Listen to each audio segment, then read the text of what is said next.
नमस्कार विद्यार्थी मित्रांनो, मी नितीन शेळके सर, द्रोणाचार्य स्पर्धा परीक्षा मार्गदर्शन केंद्र या यूट्यूब चॅनलमध्ये तुमचं स्वागत करतो।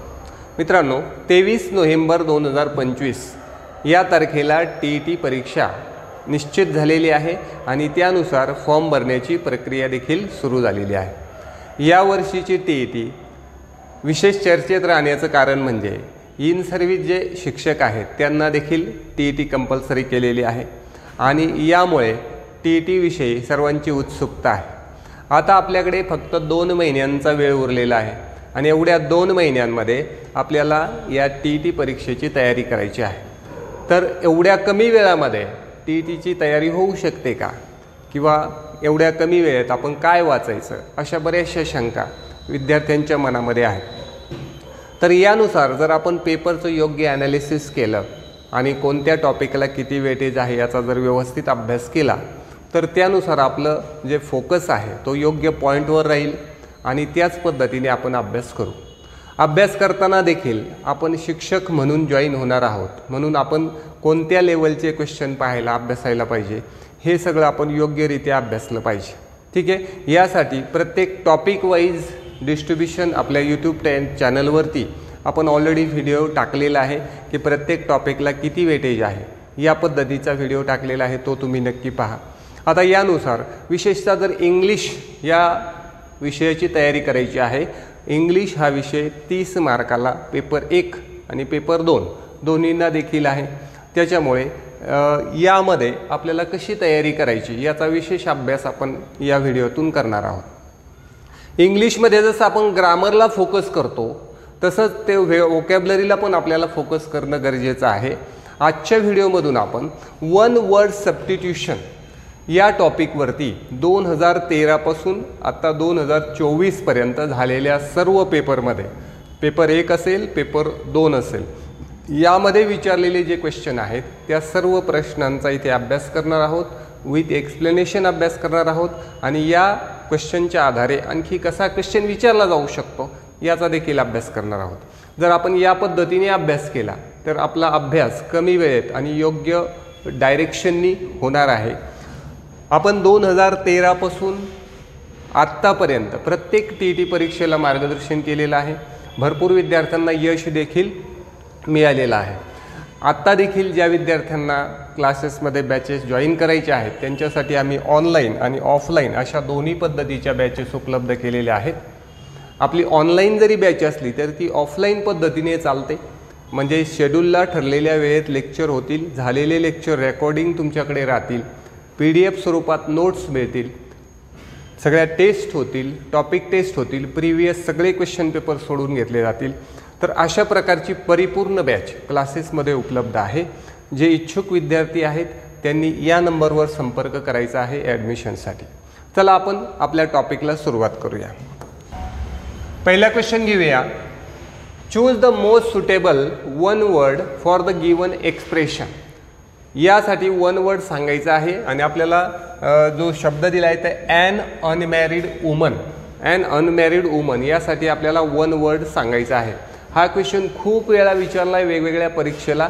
कधी कधी या ठिकाणी ॲन अनमॅरिड ओल्ड वुमन असा पण शब्द वाचतो, दोन्हींचा अर्थ एकच आहे। तर ॲन अनमॅरिड ओल्ड वुमन यासाठी यापैकी एक आपल्याला शब्द निवडायचा आहे। तर कदाचित ज्यांचा अभ्यास असेल, लक्षात आला असेल तर याचं उत्तर असतं स्पिन्स्टर। ॲन अनमॅरिड वुमन, स्पिन्स्टर, अविवाहित स्त्री जी असते तिला स्पिन्स्टर म्हणतात। स्पिन्स्टरला जर अपोजिट वर्ड्स विचारला तर त्याचा अपोजिट वर्ड्स असतो बॅचलर। स्पिन्स्टर, बॅचलर असं त्याचा अपोजिट वर्डमध्ये जर हा क्वेश्चन विचारला तर बॅचलर तुम्ही सांगू शकता। त्याचप्रमाणे विडो म्हणजे विधवा, असा तो काही याच्याशी संबंधित नाही। आणि स्नायपर म्हणजे लांबून बंदुकीने गोळी मारणारा सैनिक किंवा माणूस, तर त्याला स्नायपर असा शब्द वापरला जातो। तर ॲन अनमॅरिड ओल्ड वुमन याला स्पिन्स्टर हा शब्द चांगला लक्षात ठेवा, हा वारंवार तुम्हाला येणार आहे। ठीक आहे, हा प्रश्न झाला पहिला। जाऊया पुढच्या क्वेश्चनकडे। हा पुढचा क्वेश्चन आहे तो आहे TET 2024 पेपर क्रमांक 2, म्हणजे मागच्या वर्षीचा मागचा जो TETचा पेपर झाला आहे त्यामध्ये 2 पेपर 2 यामध्ये हा क्वेश्चन विचारलेला आहे। पहा, म्हणजे पेपर 1 असो 2 असो सर्वांना एक एक क्वेश्चन 1 मार्कासाठी हा टॉपिक असतोच. ठीक आहे. विटी अँड क्लेवर रिटॉर्ट असा क्वेश्चन विचारलेला आहे. यासाठी तुम्हाला काय करायचं, एक 1 वर्ड सांगायचं आहे. तर आता जर या शब्दांचा अर्थ माहीत असला किंवा हा जर वाचलेला असला तर आणखी सोपं आहे. तर विटी म्हणजे विनोदी आणि क्लेवर रिटॉर्ट म्हणजे आपण काय करतो, विनोदी टोमणा मारणे. विनोदी टोमणं मारणे म्हणजे सांगता विनोदात परंतु जे काय आपल्याला बोलायचं ते बोलून जाणे. तर याच्याशी रिलेटेड हा शब्द जर आपण याच्यात पाहिला तर याचं उत्तर येत आहे ऑप्शन नंबर 1 रिपार्टी. रिपार्टी म्हणजे विनोदी टोमणा म्हणजे काय करणे, आपलं जे म्हणणं आहे, आपलं जे सत्य आहे ते विनोदाच्या भाषेत सांगणे. विनोदाच्या भाषेत आपले म्हणजे आपण काय म्हणूया, गोड भाषेत जे बोलायचं ते बोलणे, विनोदी टोमणा मारणे. तर असा हा क्वेश्चन विचारला होता TET पेपर क्रमांक 2ला. हे क्वेश्चन तुम्ही पाठ करायचे आहेत. व्होकॅब्लरीमध्ये असं असतं पहा, आता 1 वर्ड सबस्टिट्यूशनचे 300, 400, 500 शब्द उपलब्ध आहेत. तर याच्यासाठी आपल्याला सगळं पाठ असणं हे तर काही शक्य नाही. तर तुम्ही त्याला रिवाईज करत राहायचं, 1दा 2दा 3दा. जर तुम्ही त्याच्या 3-4 रिव्हिजन केल्या तर तुम्हाला 100% ऑप्शनमधील उत्तर नक्कीच आठवेल. ॲज इट इज जरी पाठ नसेल तर ऑप्शन समोर आला की तुम्ही 100% सांगू शकता की याचं उत्तर हे आहे. म्हणजे पाठ करण्यापेक्षा त्याच्या रिव्हिजन जेवढ्या जास्त होतील तेवढा तुमचा हा पॉईंट क्लिअर होईल. सर्व व्होकॅब्लरीला आपल्याला असं करावं लागणार आहे. ज्याचं पाठ होईल ते तर उत्तमच आहे. ज्याचं पाठ नाही होणार आहे त्यांनी त्याचा नाद सोडायचा नाही, त्याला रिपिटेशन करायचे, बरोबर आपल्या कामापुरतं उत्तर येऊन जाईल. ठीक आहे. जाऊया पुढच्या क्वेश्चनकडे. नेक्स्ट क्वेश्चन आहे आपल्यासमोर. या पद्धतीने एक क्वेश्चन विचारला होता. हा TET 2021चा प्रश्न आहे, त्याच्या मागच्या TETचा. तर which of the following pairs is not correctly match. Not correctly match म्हणजे काय, 3 पेअर मॅच होतील, 1 मॅच होणार नाही. नॉट करेक्टली मॅच म्हणजे 3 1 वर्ड सबस्टिट्यूशनच्या पेअर बरोबर आहेत, एकच रॉंग आहे. आपल्याला ती आयडेंटिफाय करायची आहे.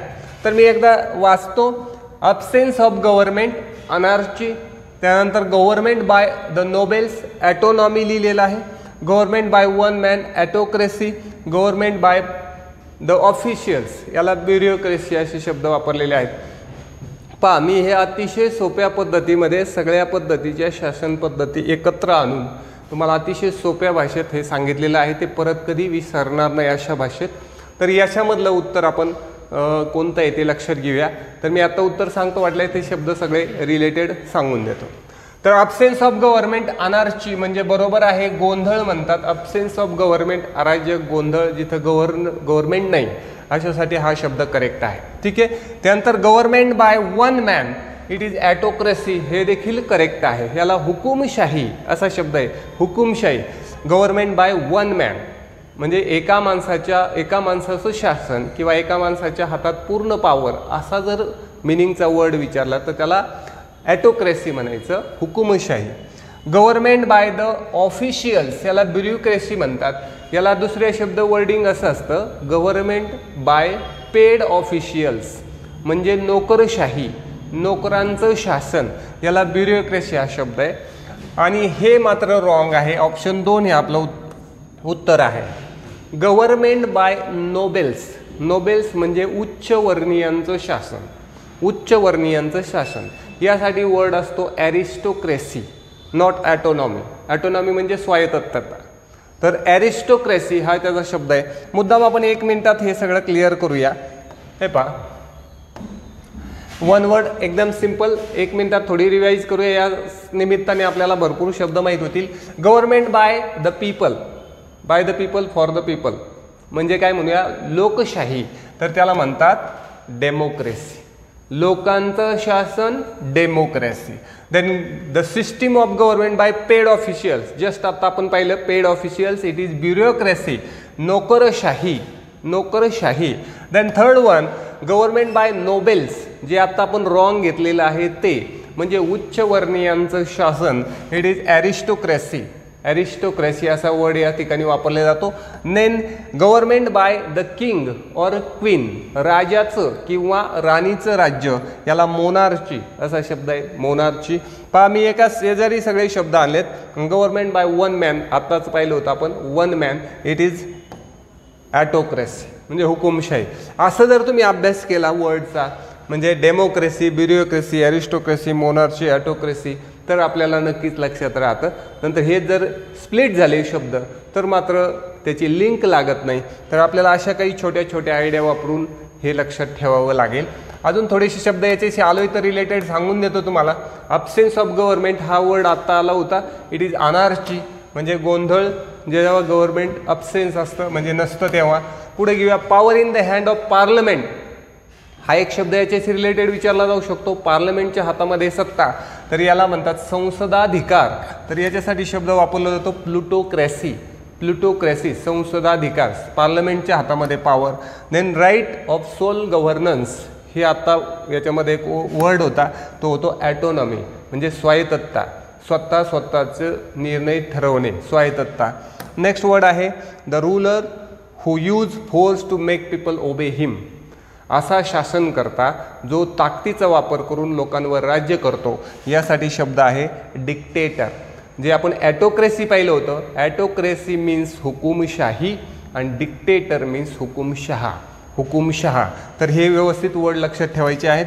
आणि एक लास्टला घेतला government in which all religions are honour, जे भारतामध्ये आहे त्याला आपण म्हणतो सेक्युलर. मुद्दा मी एकाच्या साहाय्याने आणि सगळे रिलेटेड शब्द घेतलेले आहेत. जर तुम्ही असा अभ्यास करत गेलात तर नक्कीच आपल्याला यामध्ये फायदा होणार आहे.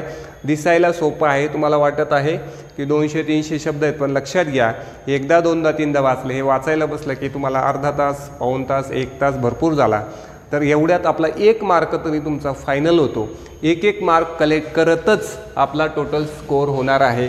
तर पुढील क्वेश्चनकडे जाऊया. पुढचा क्वेश्चन आहे choose the most suitable one word for the given animals that feed on insects. असे प्राणी जे इन्सेक्ट्स खाऊन जगतात, इन्सेक्ट्स ॲज लाईक दिस, इन्सेक्ट्स खाऊन जगतात.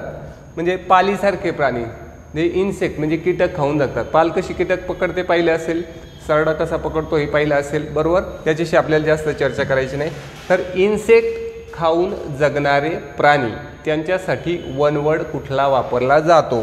तर यासाठी आपण आपल्याकडे ऑप्शन आहे कार्निओरस, हर्बिओरस, ग्रॅमिनिओरस किंवा इन्सेक्टिओरस.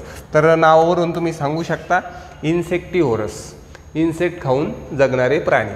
कार्निओरस म्हणजेच नॉनव्हेज म्हणजेच मांसाहारी, हर्बिओरस म्हणजे शाकाहारी म्हणजेच काय म्हणूया आपण त्याला व्हेजवाले, आणि ओमनिओरस म्हणजे मिश्राहारी म्हणजे आपल्यासारखे जे असेल ते, त्याला व्हायचं मिश्राहारी. तर अशा पद्धतीचे हे वर्ड्स आहेत. तर एकाच रिलेटेड तुम्ही जर वर्ड्स पाहत गेले तुम्हाला लक्षात आहे. आता हर्बिओर विचारलं, पुढच्या वेळेस कार्निओरस किंवा ओर्मिओरस किंवा इन्सेक्टिओरस असं काहीतरी विचारलं जाईल, हे आपल्याला लक्षात घ्यायचं आहे. आपण जाऊया पुढच्या वर्डकडे. पुढचा क्वेश्चन आहे choose the most suitable one word for the given expression. TET 2021 paper 1ला विचारलेला प्रश्न आहे बघा. A person who leads a simple life, असा पर्सन आहे जो साधं आयुष्य जगतो. Devoting himself to contemplation and meditation. What is mean by contemplation means चिंतन, मेडिटेशन ध्यानधारणा. याकडे आपल्याला असा व्यक्ती की जो त्याचं आयुष्य सगळं चिंतन ध्यानधारणा याच्याकडे वाहून घेतो, याला वाहून घेतो असा. तर थोडक्यात वैराग्य वृत्तीचा, वैरागी, ओके, संन्याशी अशा अर्थाचा शब्द आपल्याला पाहिजे. तर याच्यातला हा तो शब्द आहे ॲसेटिक. ॲसेटिक म्हणजे संन्याशी किंवा वैरागी, ओके. अलीकडचे संन्याशी नाही बरं, अलीकडचे संन्याशी पाहिजे तेव्हा पाहिजे तर फायद्यानुसार त्याचा यूज करतात. पण खरोखरच आपलं लाईफ चिंतन ध्यानधारणा यासाठी वाहून घेतलेल्यासाठी वर्ड आहे ॲसेटिक. ॲसेटिक म्हणजे वैरागी. नेक्स्ट वर्ड घेऊया the specialist who CARES and treats fit. हे पहा, हे एक क्वेश्चन आपल्याला विचारला जातो. हा क्वेश्चन बरेच जण त्याच्याकडे दुर्लक्ष करतात. स्पेशलिस्टवर थोडासा फोकस आहे आपल्या TETचा. आपण काय करतो, बाकीच्या परीक्षांसाठी याला चालणार नाही. स्पेशलिस्ट विचारतात वेगवेगळ्या, तुम्हाला लक्षात येईल आता पुढच्या क्वेश्चनमध्ये अजून पण येणार आहे. तर वेगवेगळ्या आजाराचे स्पेशलिस्ट. तर आता आपल्याला सांगायचे ट्रीट फिट्स म्हणजे समजा पायाशी रिलेटेड जे काही दुखणे आहेत, आजार आहेत, त्याचा स्पेशलिस्ट. तर याला कोणता शब्द या ठिकाणी आहे तर तुम्ही जज करायचं आहे. त्याचा वर्डचा आन्सर आहे चिरोपॉडिस्ट. चिरोपॉडिस्ट म्हणजे कोण? पायाशी रिलेटेड आजारांचं निदान करणारा डॉक्टर. ठीक आहे, चला पुढच्या शब्दाकडे जायचं आपल्याला. नेक्स्ट वर्ड असा आहे, which one of the following pair is not correctly match as one word substitution for the given phrase. आत्ताच्यासारखा जस्ट शब्द आहे. Not correctly match means 3 match आहेत, 1 मॅच नाही आहे. सुरू करूया आपण.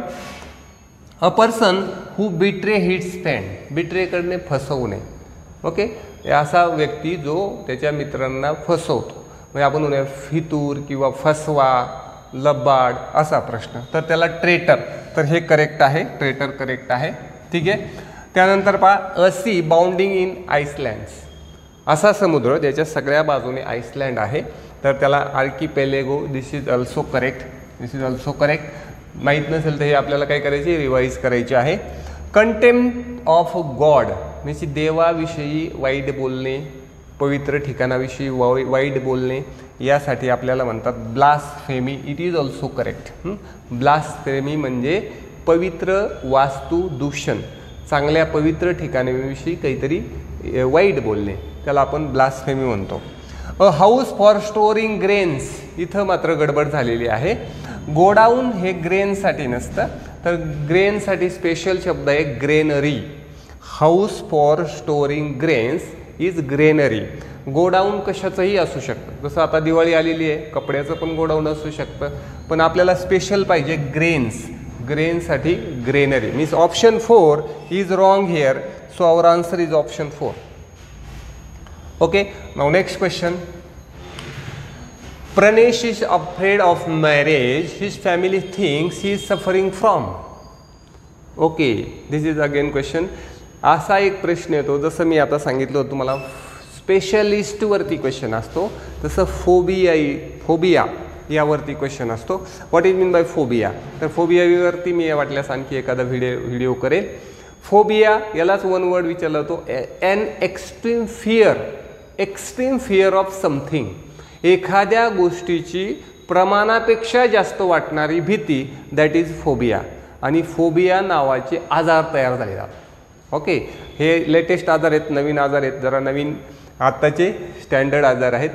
फोबिया वेगळा, मॅनिया वेगळा. मॅनिया म्हणजे एखादी गोष्ट खूप प्रमाणापेक्षा जास्त आपल्याला पाहिजे असणे, ओके, तिची गरज आहे. फोबिया म्हणजे एखाद्याची प्रमाणापेक्षा जास्त भीती वाटणे रेग्युलर आहे, परंतु प्रमाणापेक्षा जास्त भीती अशी जर असेल तर तो आजार आहे, दॅट इज फोबिया. एक्स्ट्रीम यामध्ये काय, Pranesh is afraid of marriage.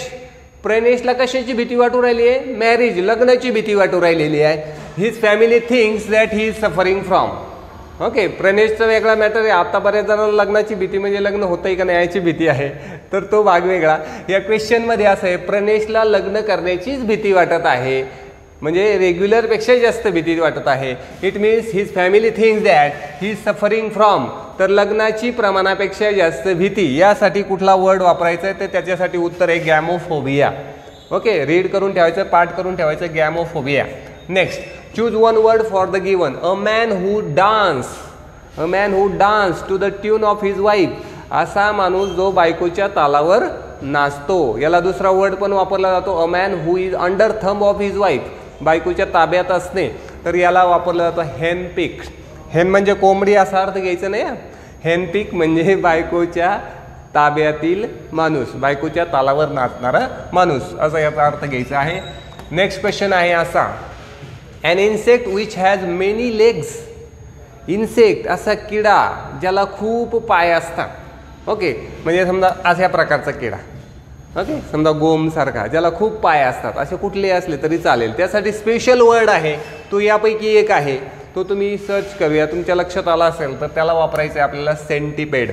Centipede means an insect which has many legs, असं किडा की ज्याला खूप पाय आहेत त्याला सेंटीपेड म्हणा. जाऊया पुढे नेक्स्ट क्वेश्चनकडे. अ पोस्ट विदाऊट रेम्युनरेशन, असे पोस्ट, असं पद ज्याला रेम्युनरेशन नाही म्हणजे मोबदला नाही, ज्याला काही पगार दिला जात नाही, तर त्याला मानद अशी पदवी असं म्हणतात. आणि त्यासाठी यामधला प्रॉपर वर्ड आहे ऑनररी. ऑनररी पोस्ट मीन्स अशी post which is without remuneration, त्याला कुठलाही मोबदला दिला जात नाही. पदाला महत्त्व असतं परंतु मोबदला दिला जात नाही. नेक्स्ट क्वेश्चनकडे चाललोय मी. Phobia about air is aerophobia. आता फोबियाची जस्ट आपल्याला चर्चा झालेली आहे. जर एअरचा फोबिया, मोकळ्या हवेचा फोबिया असेल त्याला एरोफोबिया म्हणतात. The phobia about old age, काही लोकांना म्हातारं होण्याची भीती वाटते, मी म्हातारं होईल याची भीती वाटते, तर त्याला काय म्हणायचं, तर त्याला म्हणायचं जेराफोबिया. फोबिया अबाउट ओल्ड एज, किती म्हातारं होण्याची भीती वाटली तरी म्हातारं होणारच आहे. ज्याला जास्त भीती वाटली ते भीतीने लवकर म्हातारं होणार आहे. बरं, भीती वाटण्याचं काही कारण नाही, ते न टाळता येणारी गोष्ट आहे. पण अशी जर एखाद्याला जास्त भीती वाटत असेल it is gerophobia. Okay, next. The diminutive of book is booklet. Diminutive means short form. Short form बुकचं छोटं रूप म्हणजे booklet. Then diminutive of river is, रिव्हरचं छोटं रूप, याच्यासाठी कुठला वर्ड आहे, तर त्यासाठी आहे rivulet. Rivulet. Okay, diminutive of book is booklet, the diminutive of river is rivulet. Next word घेऊया आपण. A place for ammunition and weapons, असं ठिकाण ज्याच्यामध्ये दारुगोळा, वेपन्स, हत्यार ठेवली जातात, तर त्यासाठी स्पेशल वर्ड आहे, तो तुम्ही यातून सर्च करायचा आहे. मी पटकन सांगून देतो, तुम्ही आधी जज करायचं मग उत्तर पाहायचं. तर त्यासाठी वापरला आपण word arsenal. Arsenal is a place for ammunition and weapons. Okay, next question. पुढच्या क्वेश्चनकडे चाललो आपण. Choose the most suitable one word for the given expression. याच्यासाठी मोस्ट सुटेबल वर्ड सांगायचं आहे. A traditional short story that teaches a moral lesson. अशी पारंपरिक एक छोटी स्टोरी असते, इट टीचेस मॉरल लेसन, नैतिक असं आपल्याला लेसन सांगते, नैतिक आपल्याला काही एखादं आपण म्हणतो मॉरल सांगते. आणि इस्पेशली विथ ॲनिमल्स कॅरेक्टर. अशी एखादी स्टोरी असते ज्याच्यात कॅरेक्टर ॲनिमल असतात आणि ती आपल्याला एक नैतिक गोष्ट सांगते, एक धडा शिकवत असते. ॲज लाईक आपण म्हणूया ससा कासवची गोष्ट आहे, ओके, म्हातारी बोकळ्याची गोष्ट आहे, बरोबर, कोल्ह्याच्या गोष्टी आहेत. तर यांच्यासाठी कुठला वर्ड वापरायचा आहे, तर त्यासाठी वर्ड आहे फेबल, म्हणजे बोधकथा. त्याच्यातून आपण एक बोध घेतो. ॲक्च्युली ह्या स्टोरी बनवल्याच कशासाठी, की आपल्याला बोध घेण्यासाठी, त्याच्यापासून लेसन घेण्यासाठी, परंतु इंटरेस्टिंग बनवण्यासाठी त्याचे कॅरेक्टर ॲनिमल वगैरे असे केलेले असतात. तर फेबल हा वर्ड लक्षात ठेवूया. Next question. Choose the most suitable one word for the given expression. One who is interested in welfare of women.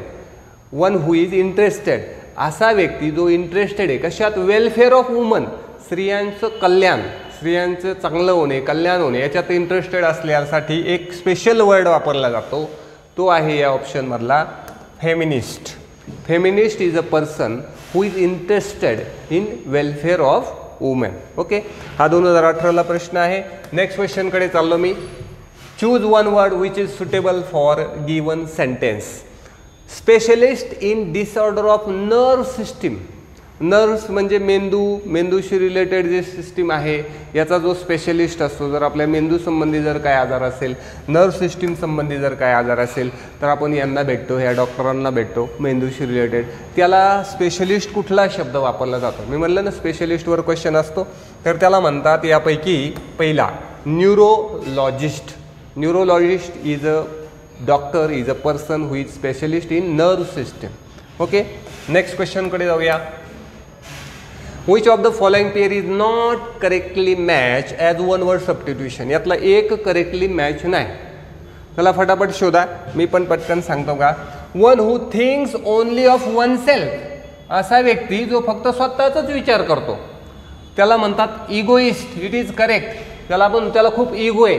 Ego आहे म्हणजे त्याला दुसऱ्याचं काही घेणं देणं नाही, आलं की त्याचंच मी असं, मी तसं हे सांगायला egoist. One who mock at anything people do. असा व्यक्ती to mocks on anything people do. एखाद्या व्यक्तीने काही पण करू दे तो त्याला नावच ठेवणार. असा व्यक्ती, सारखा नावं ठेवणारा व्यक्ती, त्याला सिनिक हा word it is also correct. It is also correct. Then third, one who is careful about detailed correctness. असा व्यक्ती ज्याला एकदम तंतोतंत पाहिजे, असंच पाहिजे. तर याच्यासाठी शब्द आहे फेस्टिडियस, म्हणजे चोखंदळ. हा सुद्धा शब्द करेक्ट आहे. बरेच वेळा काय होतं पहा, आपण समजा आता दिवाळी आहे, कपडे घ्यायला गेलं, विशेषतः लेडीज कपडे घ्यायला गेलात, तर त्यांना इतकं बारीक पाहिजे असतं. ॲक्च्युअल बरेच वेळा ते पाहतात मग ते सेल्समॅन विचारतो तुम्हाला काय पाहिजे. ॲक्च्युअली यांनाच माहीत नसतं काय पाहिजे. ओके, आणि काही दिलं तर हे नाही, जरा वेगळं पाहिजे, जरा वेगळं पाहिजे. बारीक सारीक गोष्टींमध्ये जास्त चोखंदळ असते, याला फेस्टिडियस म्हणतात. मोस्टली कस्टमरसाठी हा यूज केला जातो word. One who cannot be corrected. असा व्यक्ती ज्याला तुम्ही बरोबरच करू शकत नाही, तर त्याला इनकरेक्टिबल नाही म्हणत आहे, त्याला इनकोरिजिबल म्हणतात. हा वर्ड चुकीचा आहे. तर याचा आन्सर आहे incorrigible. Option 4 is not correct match here. Among of this 4 1 2 3 is correct. आणि ऑप्शन 4 साठी काय शब्द वापरायला पाहिजे? इनकोरिजिबल. ओके, नेक्स्ट क्वेश्चनकडे जाऊया. पुढचा, if Rahul's teeth are uneven. जर राहुलचे दात वाकडे तिकडे आहेत, हुम शुड ही विजिट. त्यांनी कुणाला भेटायला पाहिजे? तर त्यांनी दाताच्या तज्ज्ञाला भेटायला पाहिजे. तर त्याच्यासाठी कुठला शब्द वापरला जातो? मी सांगितलं स्पेशलिस्टचा प्रश्न बऱ्याच वेळा विचारला जातो. तर कोणता शब्द आहे जो दातांचा स्पेशलिस्ट आहे? तर याच्यासाठी वर्ड आहे करेक्ट, त्याला ऑर्थोडॉन्टिस्ट असं म्हणतात. Orthodontist is a person who is specialist about teeth. दाताशी संबंधित आजार विकार याचा स्पेशलिस्ट. नेक्स्ट क्वेश्चनकडे जाऊया. Which of the following pair is not correctly match one word substitution. यापैकी कोण करेक्टली मॅच नाही? First, one who hates mankind. मानव जातीचा तिरस्कार करणारा, misanthrope. It is correct. Okay. One who help the poor and needy. गरिबांना मदत करणारा, फिलॉन्थ्रॉपिस्ट. हे पण बरोबर आहे. मानव जातीवर प्रेम करणारा, द्वेष करणारा मिसअँथ्रॉप. त्याचे अपोजिट आहे फिलॉन्थ्रॉप्स, म्हणजे मदत करणारा. Then one who collects or studies stamp. तर त्याला आपण म्हणूया फिलॅटेलिस्ट. आणि लास्टवाला आहे वन हू हेट्स वुमेन. हा शब्द यातला चुकलेला आहे. तर याच्यासाठी आपल्याला वापरायचं आहे मिसोगेमिस्ट. स्त्रियांचा तिरस्कार करणारा मिसोगेमिस्ट असा याचा शब्द आहे. तर ऑप्शन 4 हे याचं परत एकदा उत्तर आहे. Next question, which one of the following pair is not correctly match as one word substitution. Okay. तर आता हे मर्डरच्या संदर्भात हे सुद्धा मी एकदम सुटेबल घेतलेले आहेत. बघा, किलिंग वन सेल्फ, स्वतःला मारणे, याला म्हणतात सुसाईड. त्याच पद्धतीने आपण बघा, हे मारण्याच्या पद्धतीला आपण साईडला साईड असा वर्ड असतो, लक्षात घ्या. जेनोसाईड, मर्डर ऑफ रेस, वंशविच्छेद, एखाद्या वंशाचा नाश करणे, genocide. It is correct. Sororicide, murder of sister. आणि हे चुकलेलं आहे. पहा परत एकदा, जेनोसाईड, मर्डर ऑफ रेस, वंशविच्छेद. Sororicide means murder of sister, म्हणजे बहिणीची हत्या. ओके. आणि युक्झोरीसाईड म्हणजे मर्डर ऑफ ब्रदर नाही. मर्डर ऑफ ब्रदरला फ्रॅट्रीसाईड शब्द आहे, फ्रॅट्रीसाईड. आणि मॅट्रीसाईड म्हणजे murder of mother. Patricide murder of father. Fratricide FRA murder of brother. या ठिकाणी चुकलेलं आहे. मग युक्झोरीसाईड म्हणजे काय? Murder of wife. Murder of wife म्हणजे पत्नीची हत्या, याला युक्झोरीसाईड हा शब्द वापरतात. म्हणून आपण काय करूया, ऑप्शन 3 हे याचं उत्तर घेऊया. जाऊया पुढे. नेक्स्ट क्वेश्चन आहे, Sudhir is afraid of books. Sudhir तर आपल्यासारखाच आहे, त्याला पुस्तकाचीच भीती वाटत आहे. His family thinks that he is suffering from. पुस्तकाचीच भीती वाटणारा. तर त्यासाठी एकदम चांगला शब्द आहे बिब्लिओफोबिया. बिब्लिओफोबिया आपण असं म्हणतो, ग्रंथसूचीला बिब्लिओग्राफी म्हणतो. पुस्तकाची भीती वाटणारा बिब्लिओफोबिया. अशा पद्धतीने आपण 2013 पासून 2024 पर्यंतचे सगळे वन वर्ड सबस्टिट्यूशन अभ्यासलेले आहेत. हा व्हिडिओ तुम्हाला परीक्षेसाठी नक्कीच फायद्याचा ठरणार आहे. व्हिडिओ आवडला असेल तर लाईक करा, शेअर करा, सबस्क्राईब करा. लवकरच भेटूया अशाच माहितीपूर्ण व्हिडिओमध्ये. Thank you so much.